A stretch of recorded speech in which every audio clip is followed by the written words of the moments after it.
बच्चों, आज के इस वीडियो में आपका बहुत बहुत स्वागत है। मैं आज आपको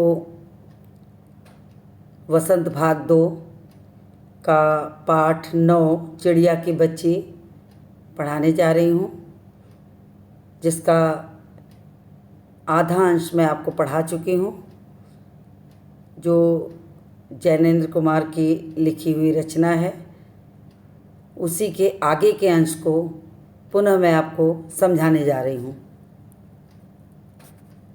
इस कहानी के आधे भाग को मैंने आपको पढ़ाया है, जिसका वीडियो आप देख चुके होंगे।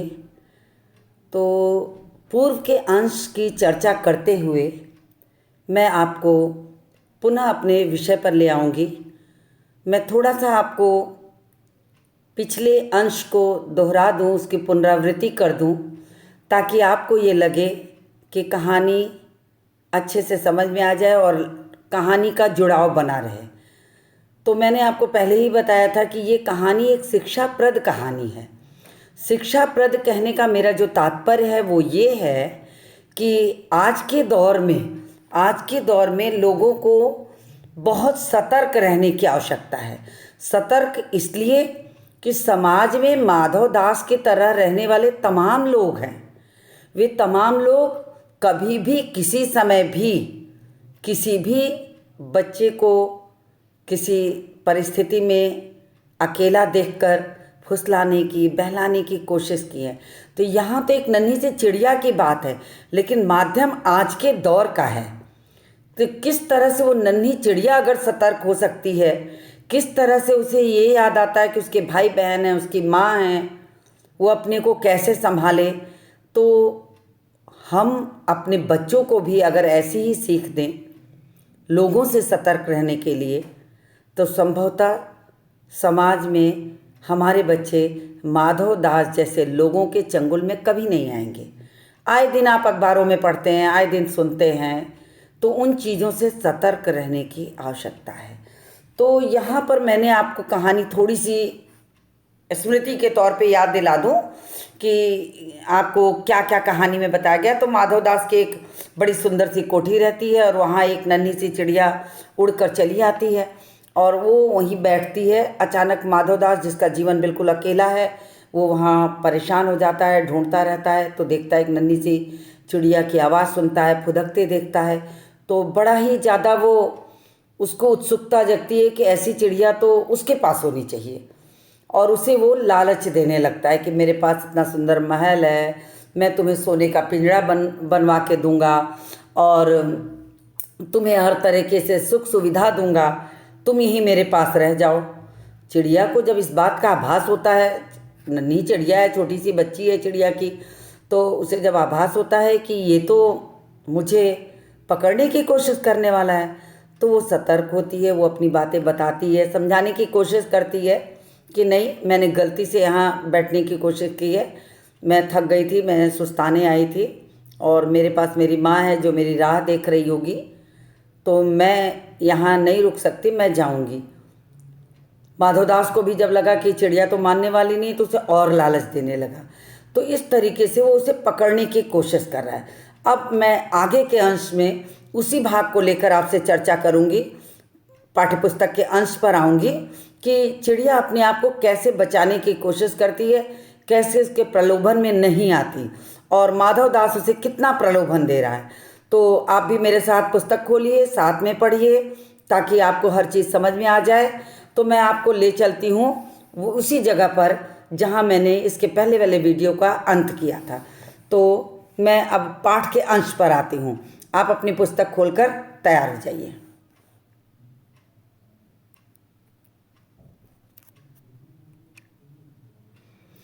तो चिड़िया जो रहती है वो डर जाती है कि माधवदास तो उसे बिल्कुल पकड़ने को तैयार है।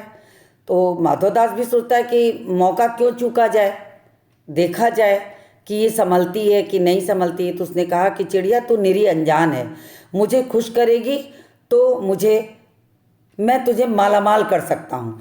मतलब कुल मिला करके चिड़िया उसे ये दिखाने की कोशिश कर रही है कि वो डरी सहमी है, और माधवदास को भी इस बात का अनुमान हो जाता है कि चिड़िया डरी है, इसको हर तरह से समझाया जा सकता है। तो उसने भी माधवदास से पूछने की कोशिश की। मैं थोड़ा सा आपको ऊपर का अंश दिखा दूं कि किस तरीके से माधवदास उसे फुसलाता है। वो कहती है कि मुझे माँ के पास जाना है। तो माधवदास ने कहा, प्यारी चिड़िया, पगली मत बनो, देखो तुम्हारे चारों तरफ कैसी बहार है। जबकि ये मैं आपको बता चुकी थी, लेकिन पुनः आपको उसी जगह पर लाती हूँ ताकि आपका क्रम टूटे ना बीच से। तो उसने कहा कि देखो पानी, वह पानी खेल रहा है, गुलाब हंस रहा है, भीतर महल में चलो, वहाँ सुख सुविधाएं हैं, मोतियों की झालर लटकेगी, मैं तुम्हें खुश रखूँगा। माँ के पास बताओ है क्या जो तुम जाओगी। इस तरीके से उसे गुड़िया चिड़िया नन्ही सी कह कह के उसे फुसलाने की कोशिश कर रहा है। चिड़िया बहुत डर जाती है कि अब क्या करे।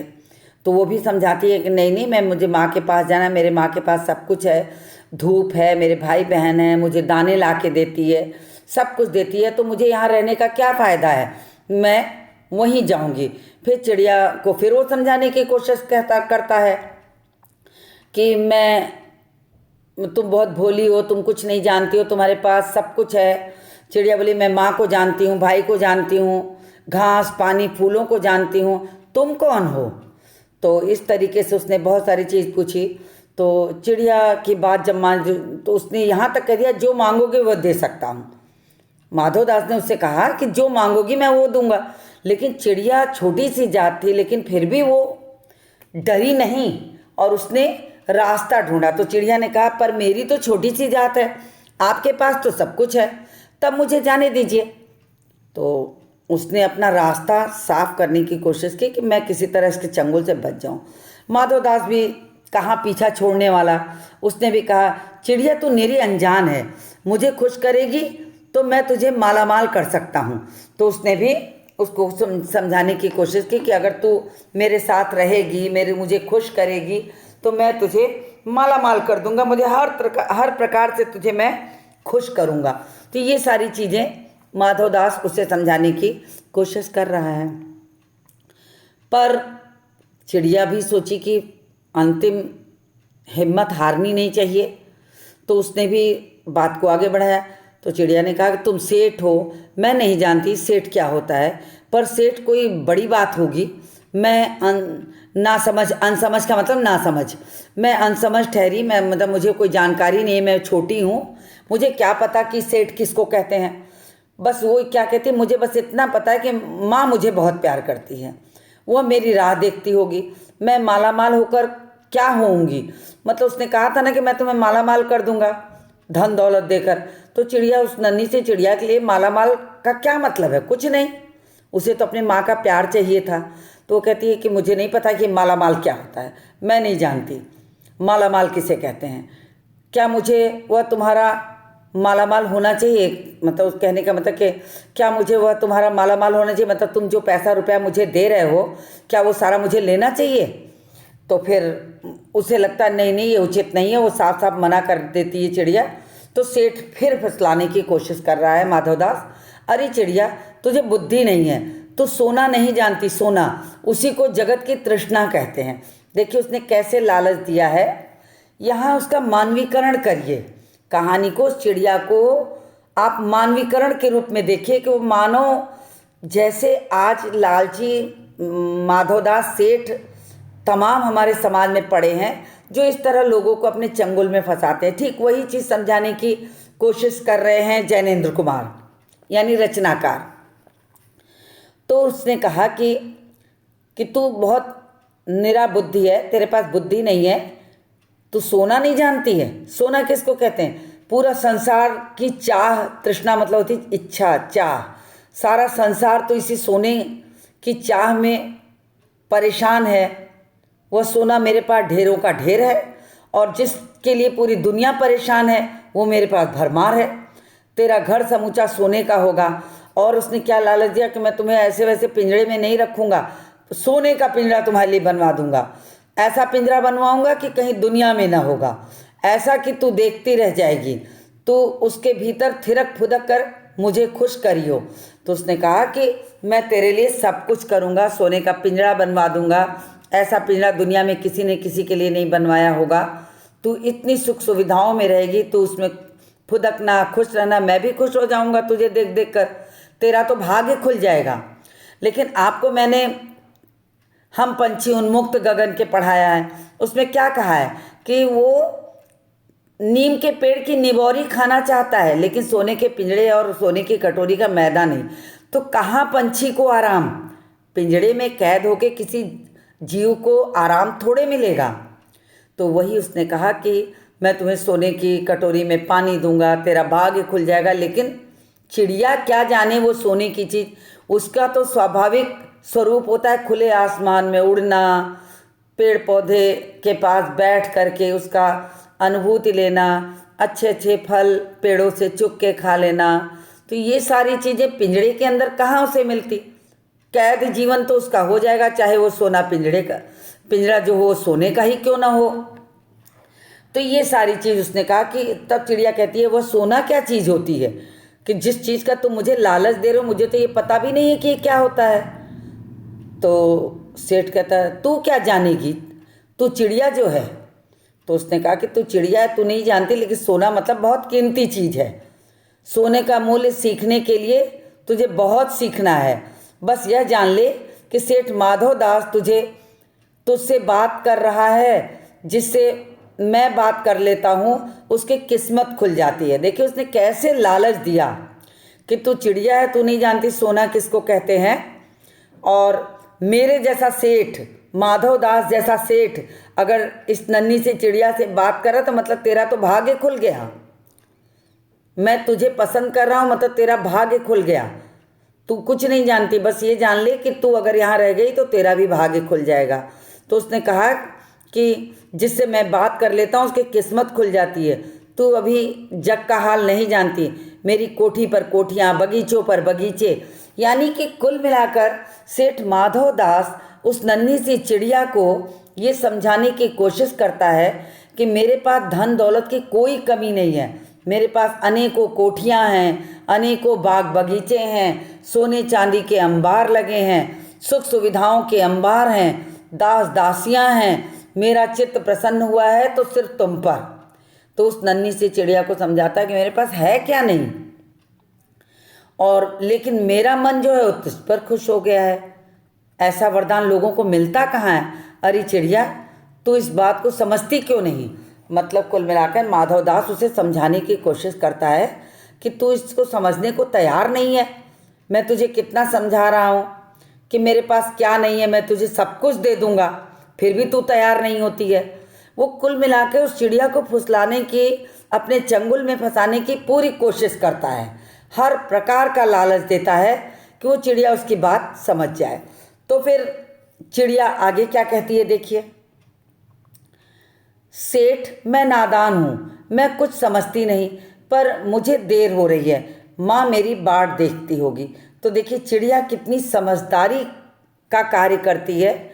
उसने किसी भी प्रकार का लालच अपने हृदय में नहीं रखा कि हाँ मुझे सेठ का सोना देखना चाहिए, सेठ की कोठियाँ देखनी चाहिए, वो मुझे सोने का पिंजरा बनवा देगा, मुझे सुख सुविधाएं दे देगा तो मैं देख लेती हूँ कैसा होता है ये सोने का संसार।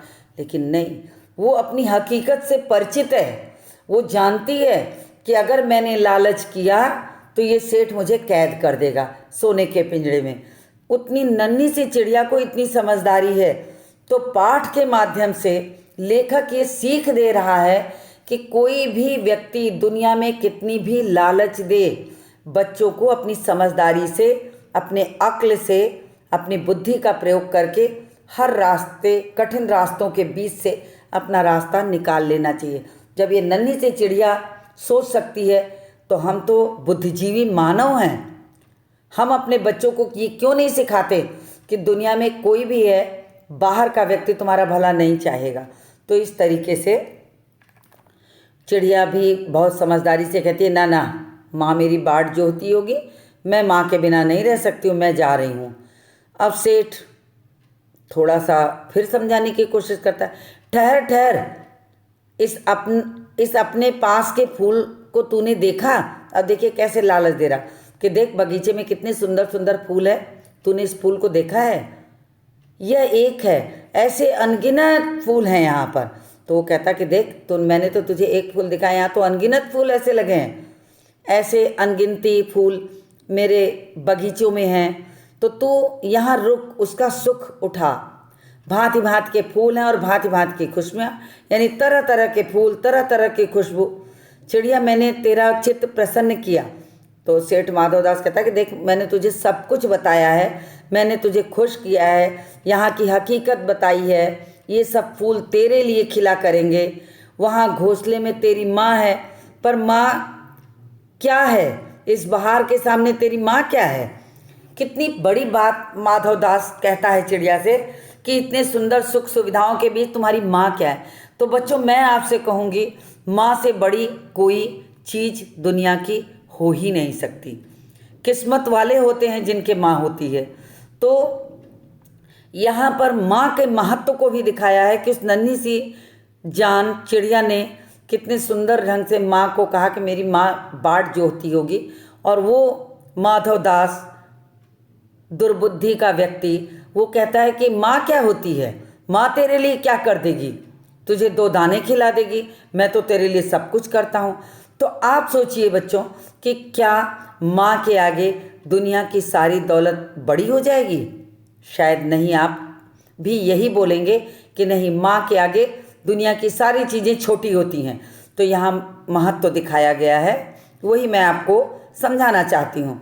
वहाँ तेरे घोंसले में कुछ भी नहीं है, तू अपने को नहीं देखती, कैसी सुंदर तेरी गर्दन है, कैसी रंगीन देह है, तू अपने मूल्य को नहीं देखती। तो उसने समझाया कि तेरी सुंदरता तो इस सुंदर महल में सुंदर लगेगी, तू अपनी सुंदरता को बढ़ा और मेरे महल में रुक जा, मैं तुझे सोने से मढ़कर तेरे मूल्य को चमका दूंगा।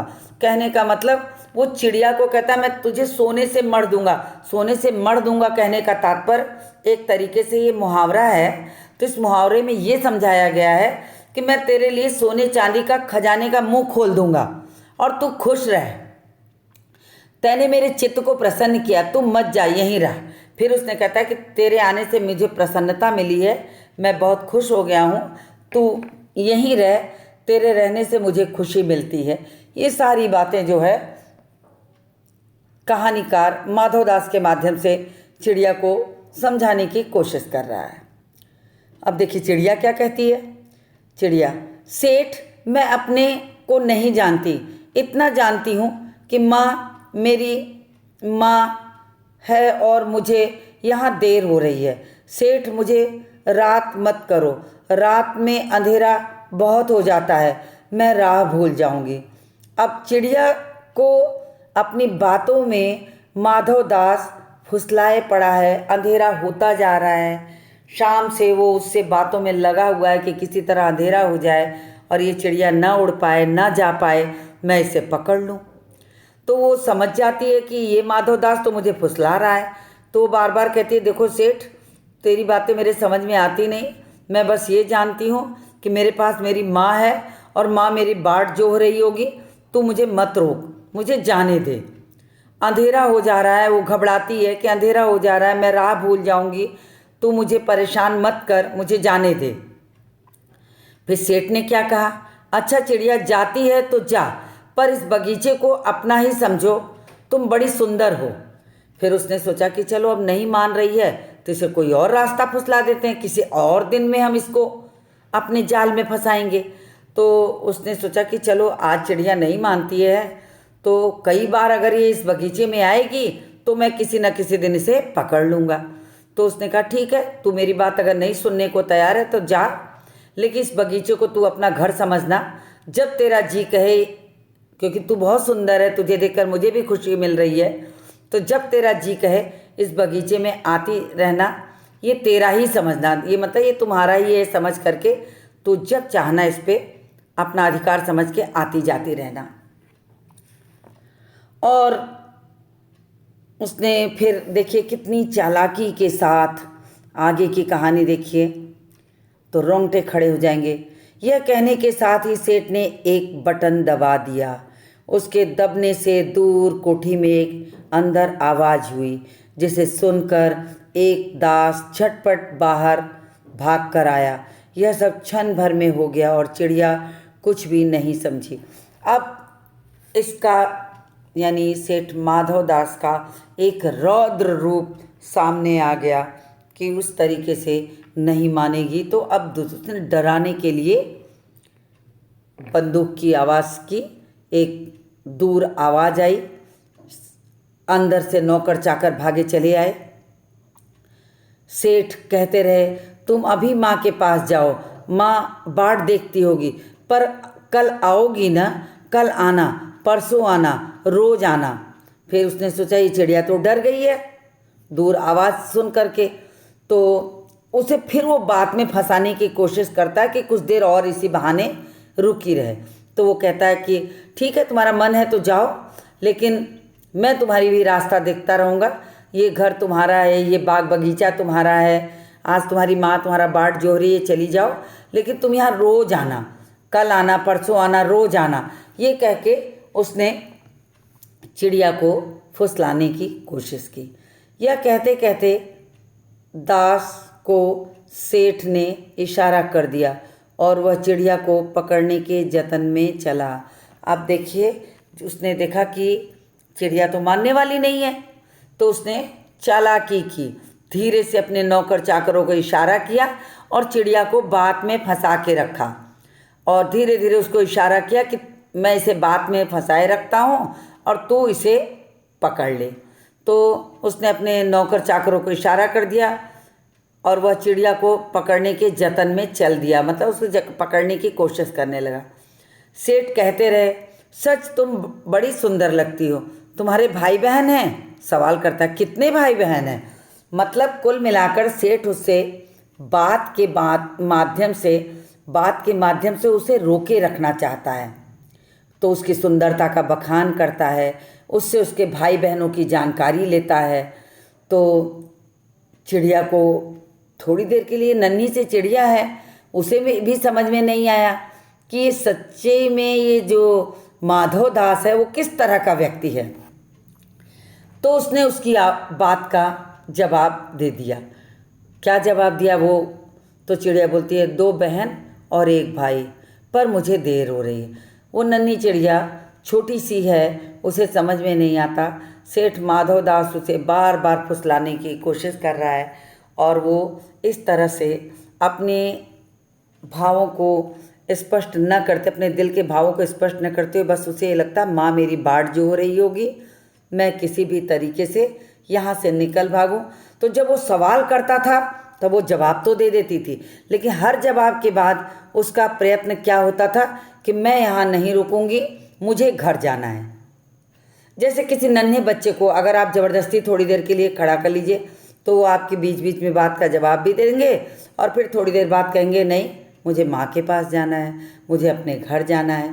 तो ठीक ऐसे ही स्वरूप में ये नन्ही सी चिड़िया इस कहानी में आई है कि वो नन्ही सी चिड़िया माधव दास के सवाल का जवाब देती रहती है और हर बार उसे याद आता है कि माँ उसकी बाट जोह रही होगी, माँ उसे याद कर रही होगी।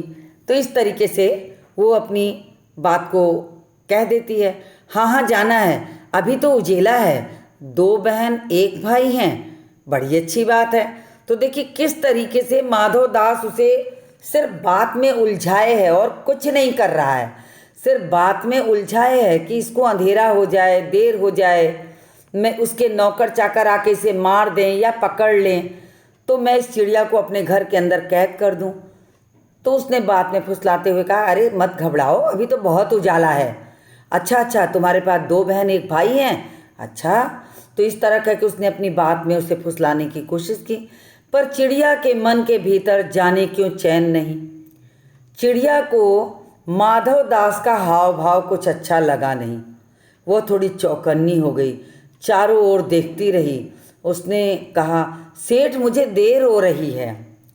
फिर उसने माधव दास को कहा कि भाई तुम मुझे परेशान मत करो, मुझे अपनी माँ के पास जाना है, मुझे देर हो रही है, मैं यहाँ नहीं रह सकती, तुम मुझे मत परेशान करो। और सेठ है कि मानने को तैयार नहीं। उसे तो बस एक धुन सवार है कि उसके इतने सुंदर से घर में महल 2 महले में कोठियाँ पे कोठियाँ हैं, सोने के अंबार हैं, लेकिन ये नन्ही सी चिड़िया नहीं है। अब उसका दिल उस नन्ही सी चिड़िया पर आ गया है, तो वो किसी भी तरीके से नौकर चाकरों के माध्यम से बस उसे पकड़ने की कोशिश में लगा है। तो सेठ ने कहा, देर? अभी कहाँ देर हुई है, अभी तो बहुत उजेला है। तो उस सेठ ने उसे देखिए समझाने की कोशिश की और कहा कि तुम घबराओ मत, अभी तो बहुत उजाला, तुम तो नन्ही सी चिड़िया और पंख मारोगी, उड़ जाओगी, थोड़ी देर में अपनी माँ के पास पहुँच जाओगी, क्यों घबराई हो, चली जाना, थोड़ा तुम मुझसे बातें कर लो, तुम बात करती हो तो मेरा दिल बहल जाता है। मतलब कुल मिलाकर सेठ माधव दास सिर्फ उसे बात में उलझाए जा रहा है, उलझाए जा रहा है कि बस किसी तरीके से वो उसके चंगुल में बनी रहे। फिर उसने कहा कि तुम अपने घर का इतने और हाल सुनाओ, मतलब तुम अपने घर का थोड़ा सा हाल और मुझे बताओ भाई, तुम्हें क्या क्या है तुम्हारे घर में, तुम क्यों इतना घर जाने के उतावली हो, क्या तुम्हारी माँ तुम्हें दे देती है, भय मत करो। अंत में वो सोच रहा है कि चिड़िया डर रही है, तो लाओ इसके मन के भीतर का जो डर है ख़त्म कर दें, तो ये मेरी बात में उलझ जाएगी और मेरे बातों के का जवाब देती रहेगी और यहीं रुकी रहेगी। तो उसने कहा, डरो मत, मैं तुम्हें कुछ नहीं करूँगा, ज़रा तुम अपने घर का और हाल सुनाओ, कौन कौन है तुम्हारे घर में, कितने भाई बहन हैं, क्या क्या तुम करते हो, माँ तुम्हारे लिए क्या करती है, तमाम सवाल रहे होंगे माधवदास के। सारी कुछ चीज़ें पूछ करके बस वो चिड़िया को रोके रखना चाहता है जब तक कि उसके नौकर चाकर आकर उसे पकड़ न ले। तो इस तरीके से देखिए कितनी भयावह स्थिति में वो नन्ही सी चिड़िया फंसी हुई है। उसे इतना डर लग रहा है, वो वहाँ से निकल भागना चाहती है, लेकिन माधवदास उसे छोड़ने को तैयार नहीं। वो नौकर चाकरों को इशारा कर देता है, जब तक नौकर चाकर आकर उसे पकड़ें वो उसे बात में उलझाए हुए है कि बस वो किसी तरीके से बात में रुकी रहे। तो देखिए कितनी परेशान है वो नन्ही सी चिड़िया कि कैसे वो अपने यहाँ से निकल अपनी माँ के पास पहुँच जाए। तो उसने कहा कि भय मत करो। चिड़िया ने कहा, सेठ मुझे डर लगता है, माँ मेरी दूर है, रात हो जाएगी तो राह नहीं सूझेगी। फिर उसे लगा कि ये तो चिड़िया अभी डर रही है, क्योंकि चिड़िया बार बार उसकी जो भी बात कहता माधवदास, बदले में चिड़िया उसे कहती, नहीं नहीं मुझे तुम्हारी कोई बात नहीं सुननी है, मुझे घर जाना है, मुझे डर लग रहा है, अंधेरा होता जा रहा है, मेरी माँ मेरी बाट देखती होगी, मेरा रास्ता देखती होगी। तो इस तरीके से कह कह के चिड़िया डर रही है, लेकिन माधवदास जो सेठ है बलशाली है, वो चिड़िया नन्ही सी है, उसे चिड़िया को ये डर भी लगता है कि माधवदास उसे पकड़ न ले। वो किसी तरीके से बस वो निकलने की तैयारी अपनी योजना बना ही रही है दिमाग में, और उससे बार बार ये कहती है कि मैं यहाँ नहीं रुकूंगी, मैं चली जाऊंगी।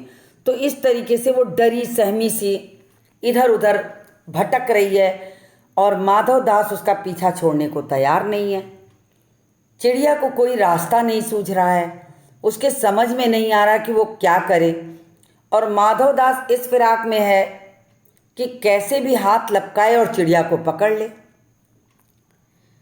अब चिड़िया अपने घर का हाल सुनाती है, अपने भाई बहनों का हाल सुनाती है, और कुल मिलाकर के देखा जाए तो वो अपने आप को बिल्कुल अकेला महसूस कर रही है। सेठ उसे बात में उलझाए है, वो बार बार कह रहा है कि नहीं तुम रुको, ऐसे नहीं होता है, तुम्हें अभी नहीं जाना है, तुम यहाँ पर रुको, मेरे साथ रहो, मेरा मन बहलाओ। चिड़िया को ये तो लग गया था, उस नन्ही सी चिड़िया को ये तो लग गया था कि ये माधवदास सेठ जो है भला आदमी नहीं है, तो वो अपनी जान बचाने का रास्ता ढूंढ रही है, लेकिन उसे भी कहीं से निकलने का कोई उपाय नहीं मिल रहा है। वो परेशान है कि क्या करे, कैसे निकले। वो हर बात का जवाब देती है और हर बात के अंत में ये कहती है कि तुम मुझे छोड़ दो, मैं अपनी माँ के पास जाऊँगी, रात हो जा रही है, मैं भटक जाऊँगी, मैं नन्ही हूँ, मैं अपने घर तक नहीं पहुँच सकती हूँ, मेरी माँ मेरे लिए रोएगी। और ये सारी बातें कह कह करके वो वहाँ से निकलने का रास्ता अभी ढूंढ ही रही है।